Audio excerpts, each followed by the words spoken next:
안녕하세요.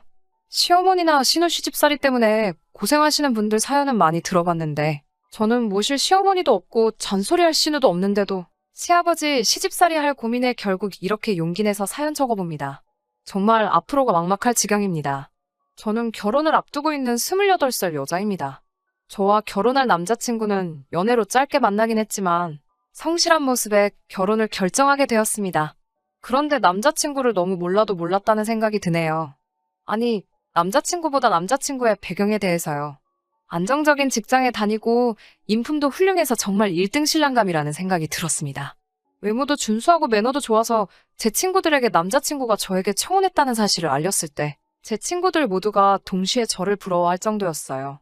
흠잡을 곳 하나 없고 완벽하기만 한 줄 알았던 남자친구라고 생각했는데 정말 이런 것 때문에 결혼을 고민하게 될 줄은 몰랐어요. 아주 돌아버리겠어요. 남편은 따로 형제도 없이 외아들이에요. 홀아버지 밑에서 자라왔다고 합니다. 사실 연애하는 동안에도 그런 사실은 알지 못했어요. 당연히 저에게 한 번도 말해준 적 없었거든요. 결혼 이야기가 나오면서 양가 부모님들 만나는 자리가 있어야 하니 그때 눈치 보면서 저에게 그 사실을 털어놓더라고요. 저는 솔직히 기대를 많이 했어요.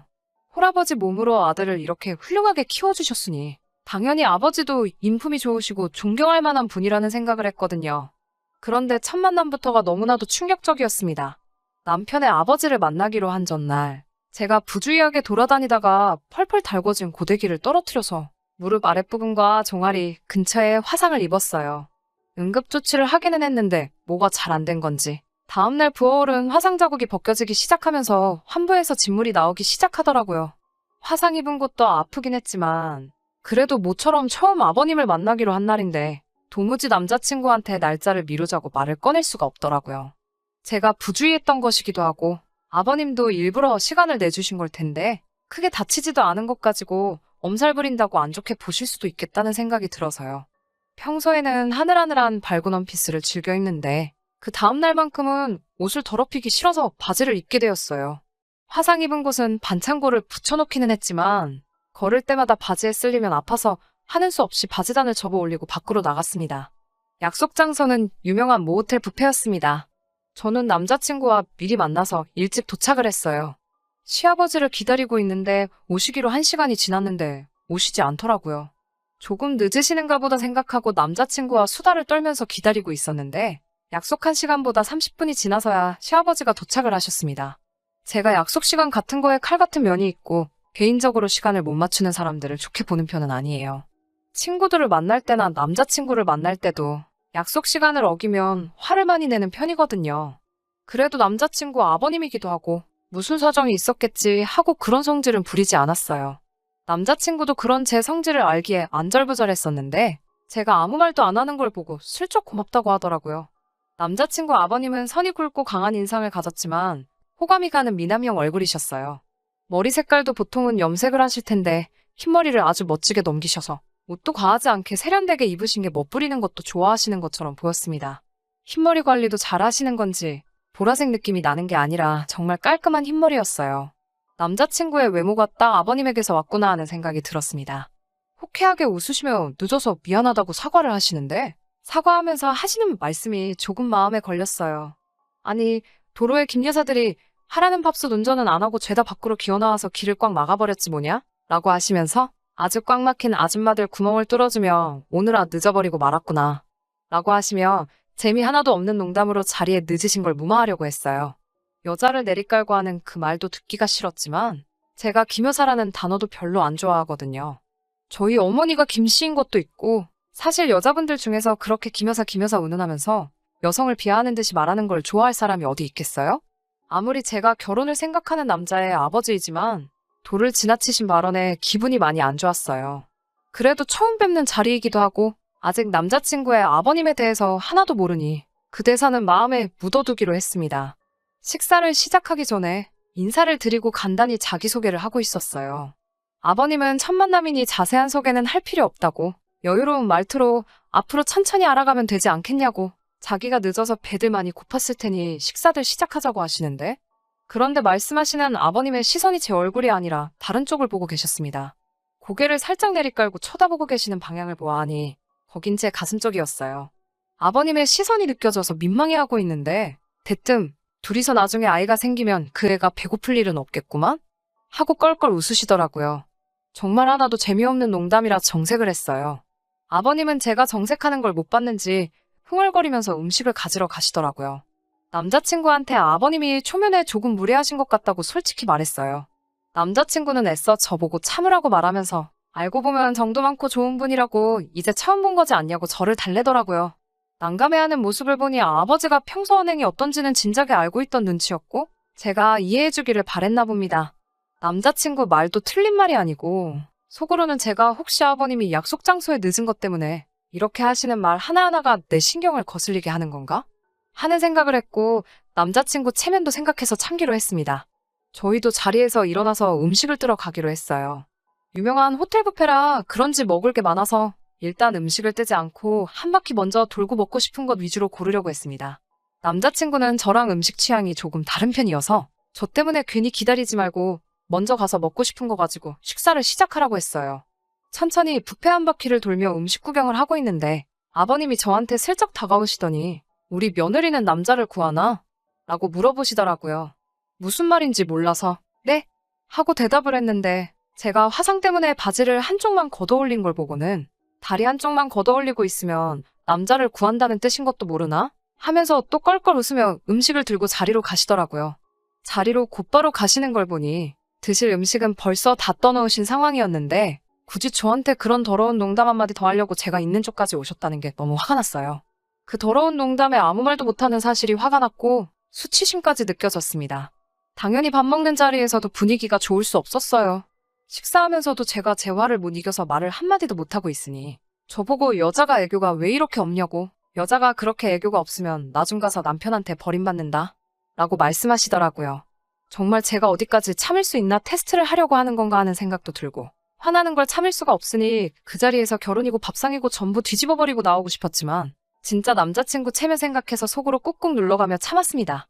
식사 자리가 끝나고 원래는 남자친구와 데이트를 하려고 했는데 다리 다친 것도 아프고 도저히 그럴 기분도 아니어서 집으로 돌아왔어요. 뒤도 안 돌아보고 들어가는데 남자친구가 쫓아오면서 미안하다고 계속 사과하더라고요. 자기 아버지가 저한테 어떤 실수를 한 건지 알고는 있나 봐요.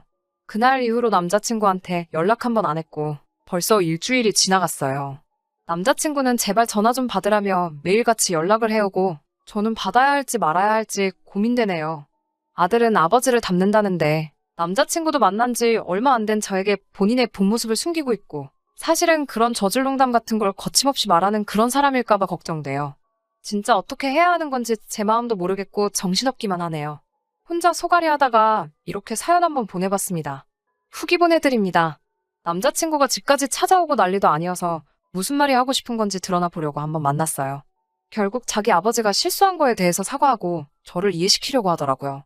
원래도 짓궂은 농담을 좋아하시는 분인데 정말 그 속에는 악의가 하나도 없다고 하면서 정도 많고 따뜻한 분이시라고 저보고 이제 그만 화를 풀어달라고 말하더라고요. 자기도 미치겠다고. 그렇다고 아들 여자친구가 아버지 저질농담하는 거 듣기 싫다고 그 말투를 고치라고 할 수도 없는 노릇이지 않겠냐고 자기 좀 이해해달라고 하더라고요. 계속 강조하는 건 정말 아무런 속뜻 없이 하시는 장난 같은 거고 저도 겪다 보면 아버지를 진심으로 좋아하고 존경하게 될 날이 올 거라고 빌어대는 통에 저도 한번 접고 어떻게 되는지 지켜보기로 했습니다. 하지만 집어릇게 못 준다고 남자친구 아버님의 도를 지나친 발언과 행동에 저는 결국 견딜 수가 없었고 남자친구와는 결혼을 하지 않겠다 선언을 했습니다. 아버님과 다시 만나게 된 건 얼마 전이었어요. 저는 다시 보고 싶은 생각이 없었는데 남자친구는 굳이 저와 아버님의 관계를 개선해야겠다고 생각했는지 무리해서 약속을 잡더라고요. 원래는 한정식집에서 만나뵈려고 했는데 몸보신을 좀 하고 싶다고 하셔서 근처 백숙집으로 자리를 옮기게 되었어요. 메뉴가 여러 가지가 있었는데 세 사람 모두 해신탕으로 통일을 했습니다. 해신탕 다들 아시죠? 일반적인 삼계탕에다가 문어랑 전복 같은 게 추가로 들어간 거예요. 제일 비싼 메뉴라서 그걸로 골랐습니다. 아무튼 음식 주문을 받는데 주문을 받으러 온 사람이 조금 나이가 어려 보이는 여자였어요. 대학생이 아르바이트로 일을 하고 있는 건지 부모님 가게를 돕고 있는 건지는 몰랐지만 저보다도 훨씬 어려 보였습니다. 어린 나이에 벌써부터 이런 일 하고 있는 걸 보니 저한테는 그 모습이 그렇게 예뻐 보일 수가 없더라고요. 아버님은 제가 아버님 때문에 남자친구와 싸웠다는 사실은 인지조차 못하고 계셨는지 주문받으러 온 그녀가 오자마자 또 당당하게 농담을 시작하시더라고요. 아가씨, 이 집 백숙은 연계를 쓰나? 라고 물어보시더라고요. 주문받던 그 여자는 똘망똘망하게 저희는 토종닭을 써서 연계는 쓰지 않는다고 대답을 했어요. 그러자 아버님이 실망스러운 표정을 짓더니 여자든 닭이든 젊고 어린 게 맛있는 법인데 라면서 말도 안 되는 농담을 또 하시더라고요. 주문받던 여자는 그런 농담이 익숙했는지 대수롭지 않게 토종닭이라서 조금 질기다는 느낌을 받을 수도 있는데 연계보다 훨씬 몸에 좋은 거예요, 사장님. 하고 아무렇지 않게 지나가더라고요. 저한테 한 농담도 아닌데 저한테는 엄청나게 거슬렸는데 또 주문받는 여자는 대수롭지 않게 넘어가니 남자친구 말대로 제가 과민 반응을 하는 건가? 하는 생각이 들기도 했습니다. 그리고 나서는 음식이 나오기 전까지 혼자서 남자친구 키워오시며 힘들었던 이야기를 하는데 저를 거슬리게 만드는 그런 농담을 빼고 하시는 정상적인 말씀을 들으니 고생도 많이 하셨고 엄청 열심히 사신 분이라는 생각도 들고 남자친구 말대로 제가 속이 좁고 아버님은 사실 좋은 사람이 맞는 건가 하는 생각도 들었어요.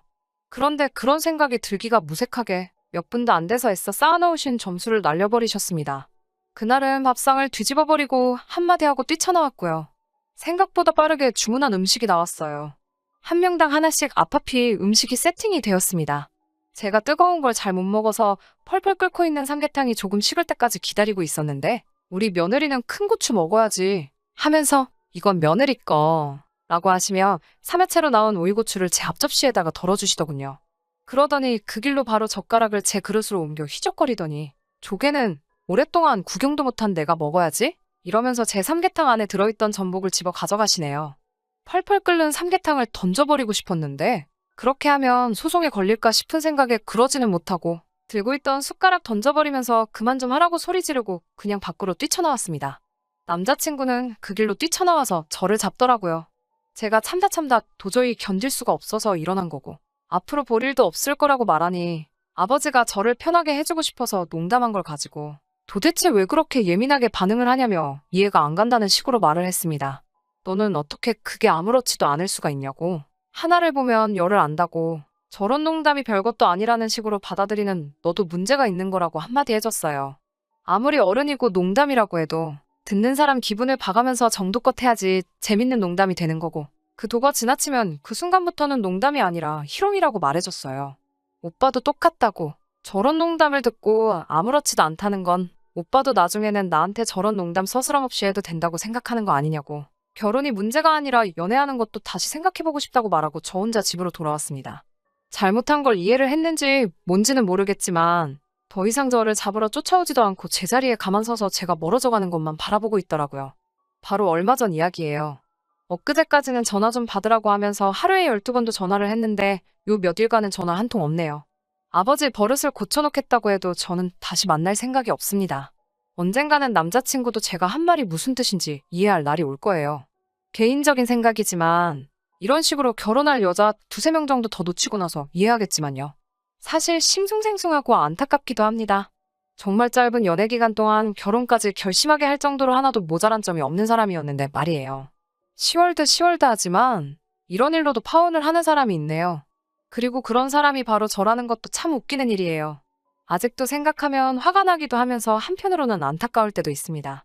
앞으로 저한테 좋은 일 생기고 더 좋은 사람들과 가족들을 만날 수 있게 다들 응원해 주시고 이야기는 여기서 끝내도록 하겠습니다.